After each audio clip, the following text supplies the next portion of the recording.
I, 27, female, have been with my husband Aaron, 27, male, for 3 years. We've known each other for 6. He has an older sister, Sophie, 30, female. And that's who's caused this entire commotion in the family that I'm going to talk about.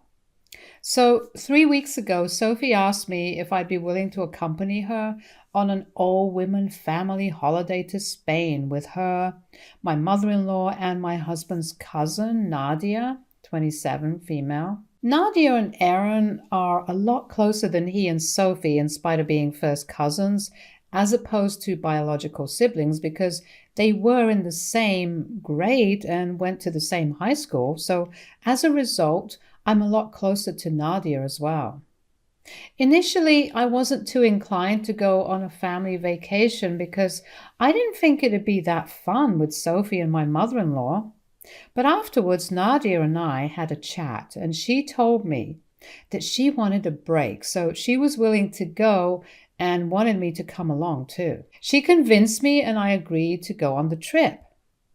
Sophie was the one sponsoring the flight tickets and the stay at the hotel, which wasn't a problem for her whatsoever because she was filthy rich thanks to her husband, who's a neurosurgeon.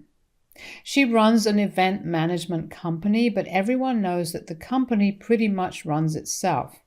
She just doesn't want to come off as a socialite who doesn't work. She has a degree in literature, but she's never used it and believes that college had been a total waste of time for her, except for the part where she met her current husband through a friend of hers at a party. Erin has told me that Sophie has been spoiled rotten by her parents ever since childhood, and whatever she wanted, she got. That has extended into adulthood, and even now she thinks that just sulking, pouting, and the silent treatment will be enough to manipulate people into doing what she wants. It doesn't help that her husband and her parents still encourage such infantile behavior, but Erin, Nadia, and I know when to ask her to cut the crap so she doesn't try to behave the same way with us. If I'm being honest, I've never particularly liked Sophie, but since she's never been outright mean to me, I've put up with her for the sake of the family. Anyway, I agreed to go on that trip with her, and 3 days back, we were finally about to leave. The airport is kind of far away from my house, so I had to leave early, and I ended up reaching there about half an hour early as well. I was pretty bored while waiting for the rest of the party to arrive, so I decided to go scroll through my phone instead. That morning itself, unfortunately, my phone's vibration motor stopped working, and so it wasn't buzzing whenever I received a notification like it usually does. I didn't have the time to repair it that day, so I decided I'd do it once I returned from the holiday. It was purely by luck that I had been on my phone when I received the message. I received an image from Sophie where she'd sent me the screenshot of text she'd received from a number I didn't recognize. The conversation had an image followed by a text, and once I downloaded it, I opened the image to check out the contents because it felt bizarre that Sophie was sending me the screenshot of someone else's conversation. As soon as I did, my blood froze because the picture had been clicked right outside of my house by someone who had a pair of scissors in their left hand. Within seconds, I received another message from the same number. "Tell your darling brother's wife that I'm back." Sophie followed that screenshot up by saying that she'd received this text from an unknown number a couple of minutes ago and that she was terrified because she thought Erin was in danger now. That was all I needed to go into panic mode because I actually have a history of being stalked, and it was literally the single most terrifying phase of my life. Back when I was in college, I had a stalker who would randomly click pictures of me from the back and send them to me throughout the day. He wouldn't text me on my number, but would use dummy social media accounts to talk to me. He'd ask me to meet him at certain spots, but he'd never show up. I wouldn't go unarmed, and I was trained in jiu-jitsu, but even then I felt very afraid of what would happen. This went on for 2 whole months, and I didn't tell anyone because I was scared of what he might do if I did. Initially, I tried to get the guy to stop, but he texted me and told me that if I breathed even a word of this to anyone, then I'd be in big trouble, and had even sent me a similar picture from right outside my parents' house to threaten me, scissors and all. I was terrified, so I didn't tell anyone and just kept silently praying for my safety whenever I'd have to attend classes. After the first few weeks, I stopped leaving my dorm room for anything but glasses and food, and eventually it got to a point where I refused to leave my room at all because I kept receiving pictures of myself so frequently. It was then that my roommate finally realized that something was wrong and forced me to tell her, and after that we went to the police to report this. Within a few days, an arrest had been made, and very ironically, it happened to be a guy from the computer engineering department. He was a senior and had a history of making girls on campus feel creeped out or harassed. Unfortunately, he'd taken a liking to me, and so he started stalking me, and because he specialized in cyber safety, he was able to find out a lot about me from my social media accounts, which happened to be public at the time. He'd also simultaneously been stalking another girl who hadn't reported this for the same reasons as me. Once he was caught, he was kicked out of college, and that was the end of him terrorizing me and other women. From what I heard, his parents took him back after a couple of days, and he ended up back in his home country. It's been several years since that, and I had almost forgotten about him, but as soon as I saw that image, all the terror came rushing back, and I instantly called 911. I told Sophie to get to my house ASAP, but luckily forgot to mention that I'd called the cops already because I was more concerned about trying to warn Aaron instead. I got a cab within minutes and started trying to call my husband desperately because I knew that he was still asleep. It was 8 in the morning at the time, and my husband has a tendency to sleep late on the weekends, so I knew it wouldn't be easy for me to get through to him. But luckily, he did answer me when I called him for a third time. I could tell that he'd just woken up because he sounded drowsy, but I didn't have time to spare. So I told him to arm himself with something heavy, lock himself in the bedroom, and block the door somehow. He was confused, but as soon as I mentioned the picture, he told me he understood and did as I told him. I stayed on call with him throughout the 45-minute cab ride home, even as the cops arrived and inspected the house. I did not check my phone in the meantime, and since the vibration feature was gone, I wasn't getting any physical reminders from the notifications to remind me either.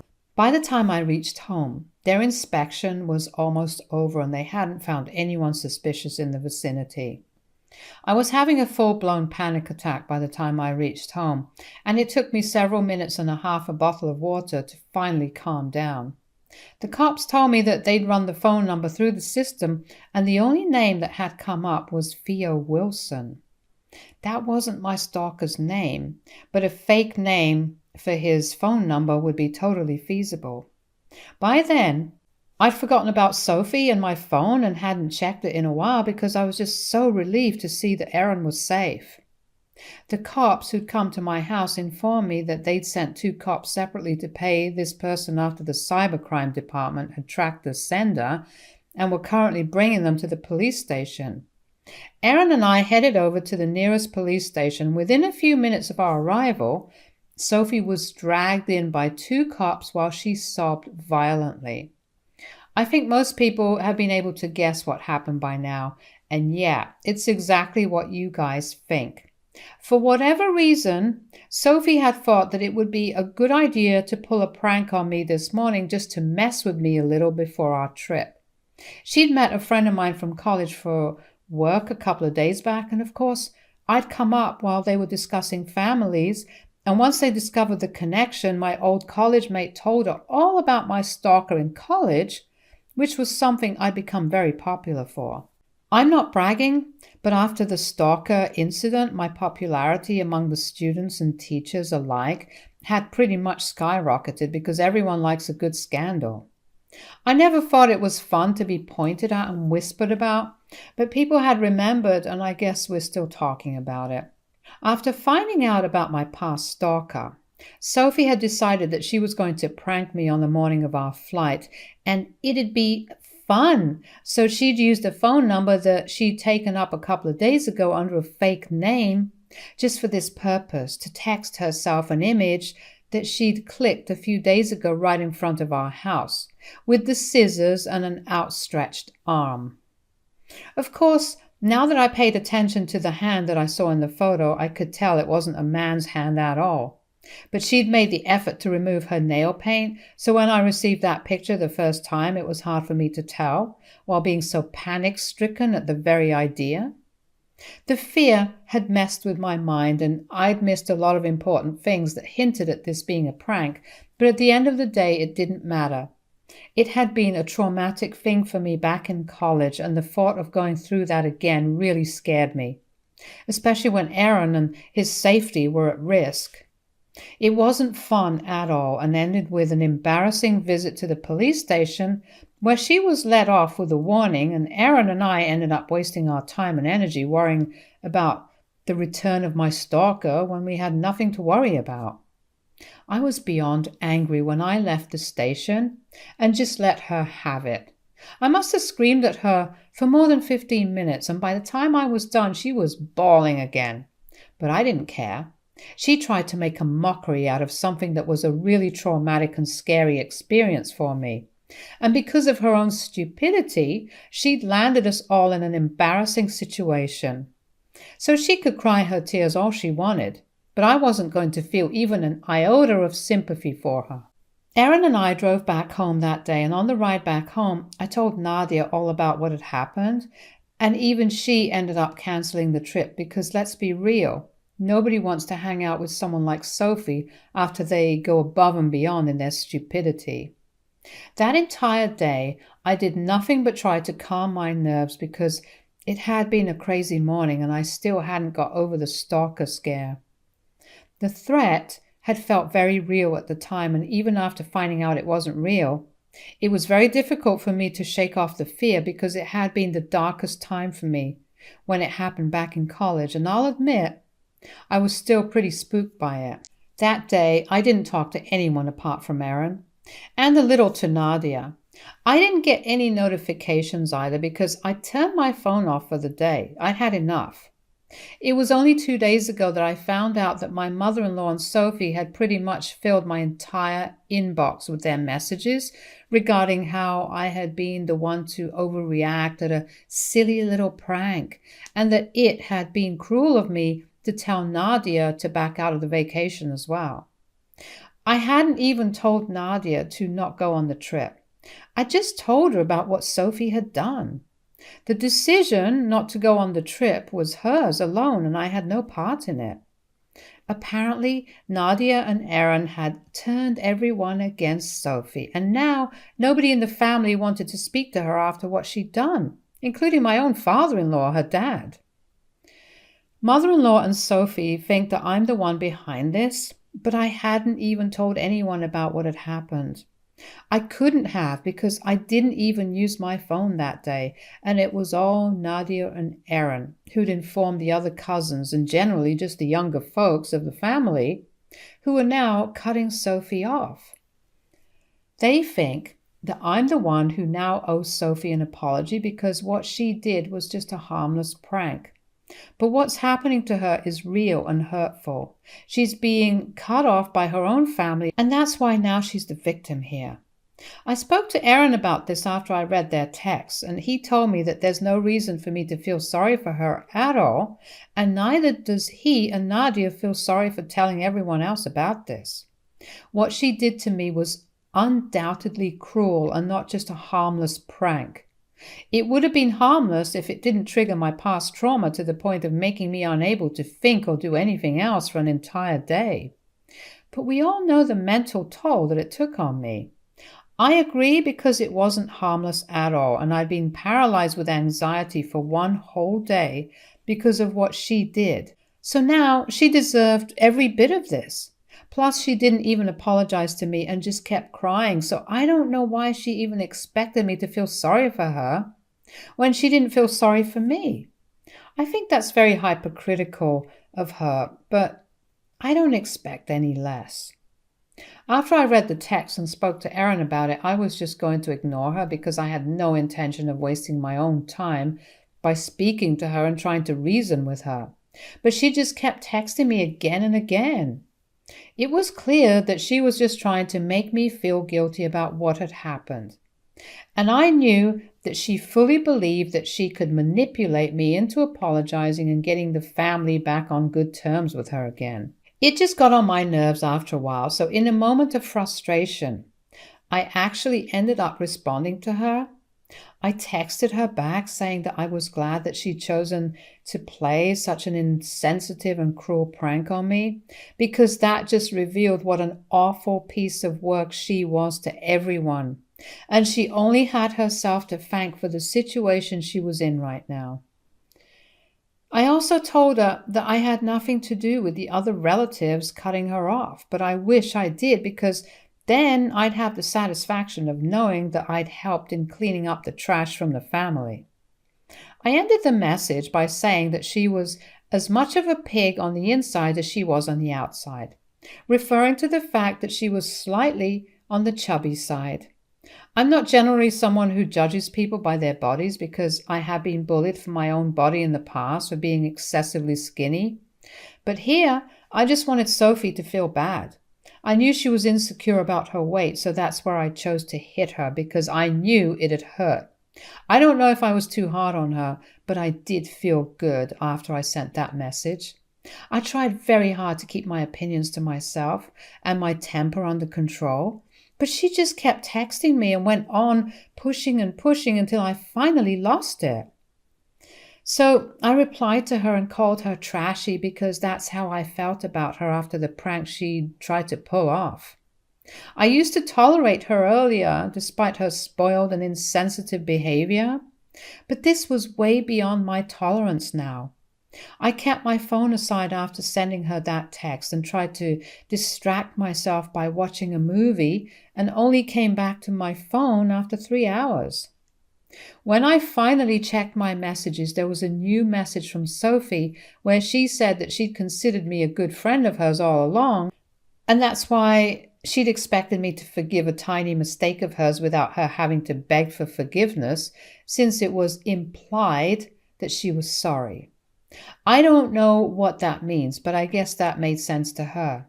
Then she said that if I was just going to be rude to her, then I shouldn't have replied to her at all, instead of going out of my way to be horrible and make her feel like crap. I should have just ignored her like I was earlier, but I chose to be cruel just to hurt her, which made me just as trashy as her. I don't like Sophie much, but she does have a point, I guess, and maybe I shouldn't have said the things I said. I was just really angry with whatever she'd done, and the way she was still trying to pin the blame on me instead of accepting that she screwed up was making me feel even angrier. She's the one who kept pushing me by trying to gaslight me into believing that this was somehow my fault, and I just couldn't take that, so I guess I went a little too low. The only thing I feel bad for is shaming her for her weight, because I know how bad that feels. However, I still don't think she has any right to even approach me and demand an apology after what she did to me. If she'd just been a decent person and owned up to her fault, maybe we wouldn't be here at all. Erin doesn't think I should apologize because she deserved to be called out. She'd hurt me first, and then continued to try and hurt me by gaslighting me and manipulating me by insisting that she was somehow the victim here. He doesn't think I should even feel sorry for her. Nadia, on the other hand, does think I was a little too hard on her, so I'm divided right now and have no clue on how to go about this right now. And that's why I'm here, to ask the Reddit community to help me out right now, because I would hate to stoop to the same levels as Sophie just to get back at her. I love Aaron, but he's not always the best person when it comes to emotional situations like these. And I also love Nadia, but she's a little too emotional, unlike Aaron. And what I need right now is completely unbiased judgment, keeping in mind the circumstances. So AITA for calling my heavy sister-in-law a pig to insult her insecurities after she tried to pull a prank on me that made light of my past trauma? Update 1. Hey, so I read the comments on my original post and I respect everyone's opinions, but I couldn't help myself and did apologize to Sophie for the pig comment that I made. I'm not sorry about anything else that I said, but I just couldn't live with myself knowing that I'd attacked someone for the way they look, knowing how bad it had made me feel when I'd gone through the same thing in the past. So, as someone who knows how it feels to be bullied for things that are not in my control, I think I did what I had to get this thing off my conscience. I just sent the apology text 5 minutes ago and she hasn't opened it yet, but I hope she does and accepts it. Although I'll be fine even if she doesn't, because I'll know that I tried my best, and after that, it's up to her if she wants to accept the apology or not. I'm not speaking to my mother-in-law, though.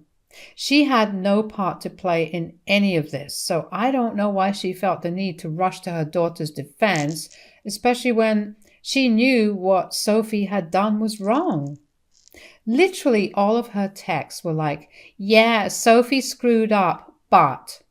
Or, I understand why you're mad, so if she knows why I'm annoyed at Sophie, then why exactly does she expect me to apologize to Sophie? Doesn't even make sense. Honestly, I just think she wants me to feel bad for Sophie, but I'm 100% sure that had our places been swapped and I had done something like this to Sophie, then she wouldn't have had the same attitude. That's for sure. Aaron isn't too happy that I chose to apologize, but he thinks that I'm a good human being and that's why I'm going so easy on his brat of a sister. Nadia is happy about my decision and even said that she's really proud of me. So I guess I'm okay with what I did. Update 2. Sophie just responded to my apology. It's been several hours since I sent that text, and just half an hour ago she replied saying that it was fine, but she didn't expect any better anyway. She said that she was a little shocked, but it's fine because she understands now that we're not friends, never were, and definitely won't be in the future. For what it's worth, at least she did say that she was sorry for trying to mess with me and using something so traumatic against me. Had she known that there would be such horrible consequences, then she never would have gone ahead with the prank at all. I mean, I don't think she should have gone ahead with the prank like that in any case, regardless of the circumstances, because it's just gross and disrespectful, but at least there was an apology. She was very passive-aggressive about the whole thing, and I could tell that she'd racked her brains to try and come up with something that would be equal parts infuriating and apologetic, and had finally concocted this sorry excuse of an apology. But hey, something's better than nothing, right? And at least this way, I don't have to continue feeling guilty about what I said and will be able to move on without thinking about my own harsh words. I'm done and dusted with this whole episode. Now onwards, there will be no more Sophie in our lives, and that's the best thing that came out of this whole incident. Update 3. Hey everyone, so it's been about a month since the last update, and last week Nadia found out that she was pregnant.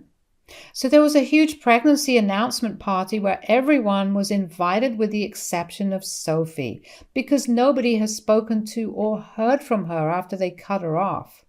She deactivated her socials for a while and had been completely MIA, but Aaron had checked in with his dad and they reassured us that she was all right, just taking a break from everything social. At the time of the party, though, she sent Nadia a text that wished her luck on this journey that she was about to embark on. The usual best wishes for a happy and healthy pregnancy, but with a sprinkle of Sophie's classic passive aggressiveness. She probably couldn't resist the opportunity to become the talk of the town, since there was finally a huge family event that she'd been excluded from, and so she'd sent Nadia a holier-than-thou message about how she wished she could be there with her on such a happy occasion, but couldn't because of prior commitments, completely ignoring the fact that she wasn't invited. She said that she would have loved to see me, Aaron, and the other family members once more, but she'd learned to put herself first and was trying not to let other negative energies bring her down, referring to us because apparently we were the negative ones here and not her. It was just a load of baloney, and we had a good laugh about it while reading that message. We didn't give her the satisfaction of becoming the hot topic at the party either, because we kept that text to ourselves and didn't tell anyone else. It was just ridiculous how badly she wanted to be a part of things but wouldn't apologize at all. She can choose to suffer in silence, but clearly that's too much for her to handle. We'd really thought that she'd change for the better after her social media detox. Maybe she'd introspect and become a better person. But nah, she's still Sophie. Good for her, I guess. At least we were entertained by her wonderfully hilarious text.